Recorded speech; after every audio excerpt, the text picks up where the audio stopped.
যে ছেলেটাকে সবাই অকর্মা বলেছিল, টিকটকার বলেছিল, সেই ছেলে আজ বড় কোম্পানির মালিক। তার কোম্পানির সামনে হাজারো মানুষ চাকরির জন্য লাইন দেয়। তো চলুন গল্পটি শুনে আসা যাক। ঢাকার এক ছোট্ট এলাকায় ভাঙাচোরা গলির ভিতরে থাকতো রায়হান, বয়স মাত্র 22 বছর। বাবা ছিলেন ছোট্ট কাপড়ের দোকানের কর্মচারী। সংসারে অভাব ছিল নিত্যদিনের সঙ্গী, কিন্তু রায়হানের একটা স্বপ্ন ছিল, সে বড় হবে, অনেক বড় হবে। তার স্বপ্নটা অন্যরকম ছিল।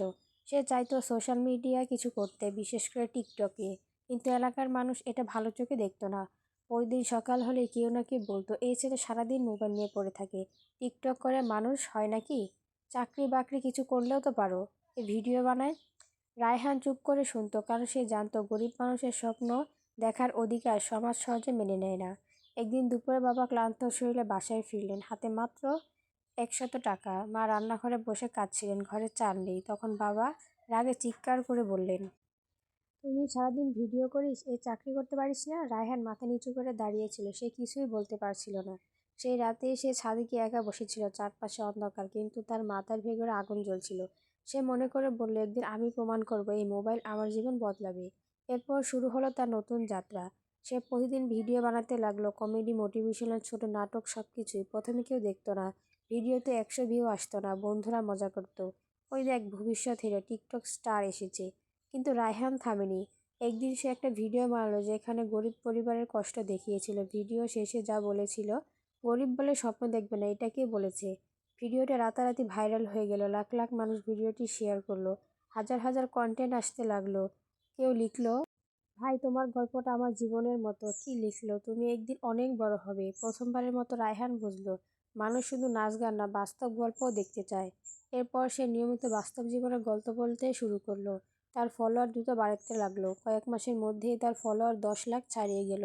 কিন্তু সমস্যা এখনও শেষ হয়নি।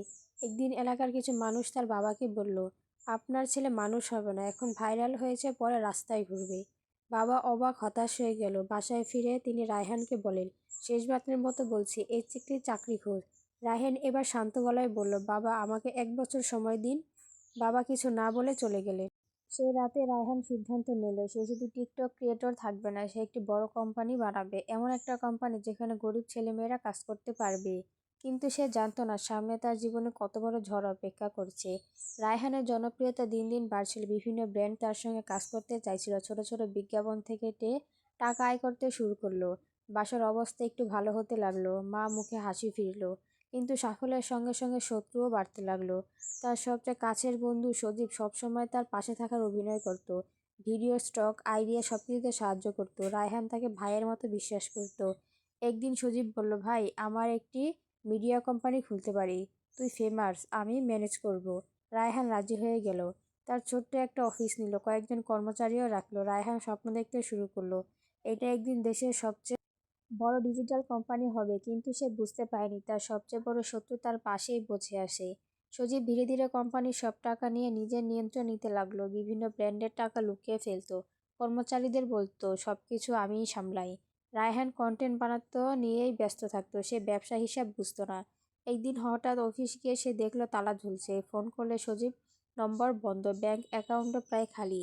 রায়হানের মাথায় যেন আকাশ ভেঙে পড়লো, সে বুঝলো সজীব তাকে প্রতারণা করেছে, প্রায় সব টাকা নিয়ে সে পালিয়ে গেছে। কয়েকদিনের মধ্যে অফিস বন্ধ হয়ে গেল, কর্মচারীরা চাকরি হারালো, সোশ্যাল মিডিয়ায় গুজব ছড়িয়ে পড়লো রায়হান নাকি ফেক, সব নাকি নাটক ছিল। তার ফলোয়ার কমতে শুরু করলো, ব্র্যান্ডগুলো দূরে সরে গেল। এক রাতে রায়হান এক রাস্তায় হাঁটছিল, বৃষ্টি পড়ছিল, তার পকেটে মাত্র 200 টাকা। সে ভাবছিল সব শেষ। ঠিক তখনই একটা ছোট্ট ছেলে তার কাছে এসে বলল, ভাই আপনি কি সেই রায়হান? আমি আপনার ভিডিও দেখি টিকটক শুরু করেছি। রায়হান অবাক হয়ে তাকালো, ছেলেটা হাসতে হাসতে বলল, আপনি হেরে যাবেন না ভাই, আমি আপনাদের আশা। সেই দিন ছেলেটার কথাই তার জীবন বদলে দিল। রায়হান আবার শুরু করলো। এবার শুধু ভিডিও বানালো না, সে শেখা শুরু করলো ব্যবসা, মার্কেটিং, টেকনোলজি। ইউটিউব দেখে দেখে রাত জেগে পড়াশোনা করতো। সে বুঝলো শুধু ভাইরাল হলে হবে না, নিজের একটা প্ল্যাটফর্ম লাগবে। এরপর সে একটা নতুন আইডিয়া নিয়ে কাজ শুরু করলো, একটা শর্ট ভিডিও অ্যাপ যেখানে সাধারণ মানুষ নিজেদের ট্যালেন্ট দেখাতে পারবে। সবাই তাকে পাগল বলতো, বাংলাদেশ থেকে অ্যাপ কোম্পানি, এত বড় কোম্পানি পারে না, তুই পারবি? কিন্তু রায়হান এবার আর কারো কথা শুনল না। সে জানতো যারা স্বপ্ন দেখে পৃথিবী প্রথমে তাদেরই পাগল বলে।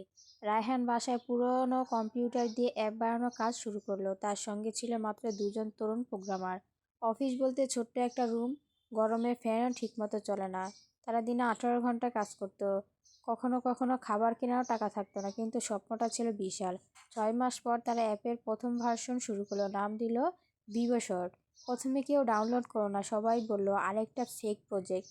কিন্তু রায়হান একটি বুদ্ধি বের করলো। সে ছোট ছোট গ্রামের প্রতিভাবান মানুষদের ভিডিও ফিচার করতে শুরু করলো। বাবা আগে কখনো সুযোগ পায়নি।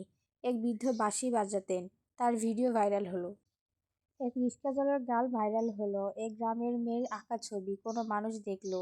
মানুষ বুঝতে পারলে প্ল্যাটফর্ম আলাদা, এখানে শুধু সেলিব্রিটি না, সাধারণ মানুষও তারকা হতে পারে। অ্যাপের ব্যবহারকারী দ্রুত বাড়তে লাগলো। কয়েক মাসের মধ্যে লাখ লাখ মানুষ এই অ্যাপ ব্যবহার করতে শুরু করলো। বিদেশ থেকেও ডাউনলোড আসতে লাগলো। একদিন আমেরিকার একটা বড় ইনভেন্টরে কোম্পানি রায়হানের সঙ্গে মিটিং করতে চাইলো। রায়হান প্রথমে বিশ্বাসই করতে পারছিল না। ভিডিও কলে বিদেশি এক ব্যবসায়ী বলল, তুমি এমন একটা প্ল্যাটফর্ম বানিয়েছো যা মানুষকে আসল প্রতিভা তুলে আনে। আমরা তোমার কোম্পানিতে বিনিয়োগ করতে চাই। রায়হানের চোখে পানি চলে এলো, কারণ কয়েক বছর আগেও সে বাসার ছাদে বসে অপমান সহ্য করত। আজ বিদেশি কোম্পানি তার আইডিয়া কোটি কোটি টাকা বিনিয়োগ করতে চায়। চুক্তি হলো, কোম্পানির মূল্য কয়েকশো কোটি টাকা পৌঁছে গেল। এরপর শুরু হলো রায়হানের জীবনের সবচেয়ে বড় অধ্যায়। সে বিশাল অফিস বানালো, হাজার হাজার তরুণকে চাকরি দিল, গ্রামের ছেলেমেয়েদের জন্য ফ্রি ট্রেডিং চালু করলো।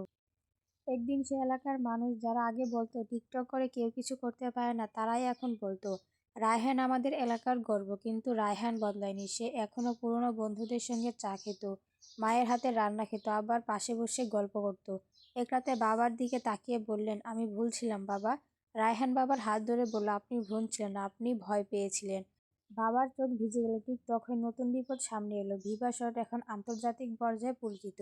কোটি কোটি মানুষ অ্যাপ ব্যবহার করছে। বিশ্বের বড় বড় প্রযুক্তি ইন্টারন্যাশনাল কোম্পানিগুলো রায়হানের কোম্পানির দিকে নজর দিতে শুরু করলো, কারণ তারা ভয় পাচ্ছিল।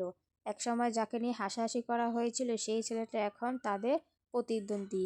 একদিন রায়হানকে বিদেশের একটি বড় টেক কনফারেন্সে আমন্ত্রণ জানানো হলো। সেখানে বিশ্বের বিখ্যাত সিইওরা উপস্থিত ছিল। অনেকেই তাকে ছোট করে দেখছিল, কারণ সে সাধারণ পোশাক পরে গিয়েছিল। তার পেছনে বড় পরিবারের নাম ছিল না। এক বিদেশি ব্যবসায়ী তাকে বলল, তুমি কি সত্যিই কোম্পানির মালিক? রায়হান শুধু হেসে বলল, হ্যাঁ, আমি একসময় টিকটক ভিডিও বানাতাম। লোকটা অবাক হয়ে গেল। কনফারেন্সে রায়হান বক্তব্য দিল। সে বলল, আমি বিশ্বাস করি প্রতিভা জন্ম নেয় বড় বড় শহরের, প্রতিভা জন্ম নেয় সুযোগের অভাবে। পুরো হল দাঁড়িয়ে তাকে অভিনন্দন জানালো। ভিডিওটা সোশ্যাল মিডিয়ায় ভাইরাল হয়ে গেল। এরপর আরও বড় বড় বিনিয়োগ আসতে শুরু করলো। ভিভাশট নতুন নতুন ফিচার আনলো, কোম্পানি অফিস বিশ্বের বিভিন্ন দেশে খুলতে শুরু করলো। কিন্তু ঠিক তখনই কিছু বড় কোম্পানির ষড়যন্ত্র শুরু হলো। তারা ভুয়া নিউজ ছড়াতে লাগলো। বিভিন্ন দেশের মিডিয়ারা বলল এই অ্যাপ নিরাপদ না। শেয়ার মার্কেট কোম্পানির দাম কমতে শুরু করলো। কর্মচারীর মধ্যে ভয় ছড়িয়ে গেল। এক রাতে বোর্ড মিটিংয়ে সবাই বলল, স্যার, হয়তো কোম্পানিটি বিক্রি করে দেওয়া উচিত। রায়হান চুপ হয়ে বসেছিল। তারপর ধীরে ধীরে বলল, আমি এই কোম্পানি টাকা দিয়ে বানাইনি, মানুষের বিশ্বাস দিয়ে বানিয়েছি। পরের দিন সে লাইভে এসে পুরো সত্য প্রকাশ করলো। কোম্পানির সব তথ্য জনগণের সামনে তুলে ধরলো। মানুষ আবার তার পাশে দাঁড়ালো। কোটি কোটি ব্যবহারকারী সোশ্যাল মিডিয়ায় লিখতে লাগলো, উই স্টার্ট উইথ রায়হান। বিশ্বের বড় বড় মিডিয়া তার সত্যতার প্রশংসা করলো। কয়েক মাসের মধ্যে বিভাশট আবারও ঘুরে দাঁড়ালো, এবার আগের চেয়েও শক্তিশালীভাবে। একদিন বিশ্বের সবচেয়ে ধনী ব্যবসায়ীর তালিকায় রায়হানের নাম প্রকাশিত হলো। পুরো বাংলাদেশ আনন্দে ভেসে গেল। সেই ছেলেটাকে সবসময় বেকার টিকটকার বলা হয়েছিল, আজ সে বিশ্বের অন্যতম বড় কোম্পানির মালিক। কিন্তু তার জীবনের সবচেয়ে আবেগের মুহূর্ত তখনও বাকি ছিল। একদিন রায়হান তার পুরনো এলাকায় ফিরে গেল। হাজার হাজার মানুষ তাকে দেখতে রাস্তায় দাঁড়িয়েছিল। সাংবাদিক, ক্যামেরা, সব জায়গায় হইচই। সে ধীরে ধীরে সে পুরনো গলিতে হাঁটছিল, সেখানে একসময় তাকে অপমান করা হয়েছিল। এক বৃদ্ধ লোক লজ্জা পেয়ে বলল, বাবা, আমরা চিনতে পারিনি। রায়হান হাসল। সে বলল, আপনারা আমাকে অপমান না করলে হয়তো আমি এতদূর আসতে পারতাম না। এরপর সে একটা বিশাল ঘোষণা দিল। সে তার এলাকায় একটি ফ্রি ডিজিটাল ইনস্টিটিউট তৈরি করবে। সেখানে গরিব ছেলেমেয়েরা free video editing, programming, graphic design শিখতে পারবে। সবাই অবাক হয়ে গেল, কারণ সে প্রতিশোধ নেয়নি, সে সুযোগ তৈরি করছে। উদ্বোধন দিল রায়হানের বাবা মঞ্চে উঠে কাঁদতে কাঁদতে বললেন, আমি একসময় ভাবতাম মোবাইল মানুষকে নষ্ট করে, আজ বুঝলাম স্বপ্ন থাকলে মোবাইল জীবন বদলে দিতে পারে। শুরু হলো, দাঁড়িয়ে হাতাহাতি দিল। সেদিন রাতে রায়হান একা ছাদে দাঁড়িয়ে আকাশের দিকে তাকিয়েছিল, কিন্তু সেই ছাদ সেখানে একসময় সে কাঁদত। আর সে সামনে কোটি টাকার সাম্রাজ্য। কিন্তু সে মনে মনে বলল, সবচেয়ে বড় জিনিস টাকা না, সবচেয়ে বড় জিনিস হলো প্রমাণ, যা সে গরিব স্বপ্নে একদিন পুরো পৃথিবীকে বদলে দিতে পারে। তার ফোনে একটা নোটিফিকেশন এলো, বিবাসৎ বিশ্বের সবচেয়ে জনপ্রিয় শর্ট ভিডিও প্ল্যাটফর্মের তালিকার 1 নম্বরে উঠে গেছে। রায়হান চোখ বন্ধ করলো, তার মায়ের কথা মনে পড়লো, বাবার কষ্ট মনে পড়লো, সে অপমানের দিনগুলো মনে পড়লো। আজ তারপর তার চোখ দিয়ে ধীরে ধীরে পানি গড়িয়ে পড়লো, কারণ সে বুঝেছিল জীবনের সবচেয়ে সুন্দর প্রতিশোধ হলো সফলতা। যার আজ তোমাকে নিয়ে হাসছে, একদিন তারাই তোমার সফলতার আনন্দ শিখাবে।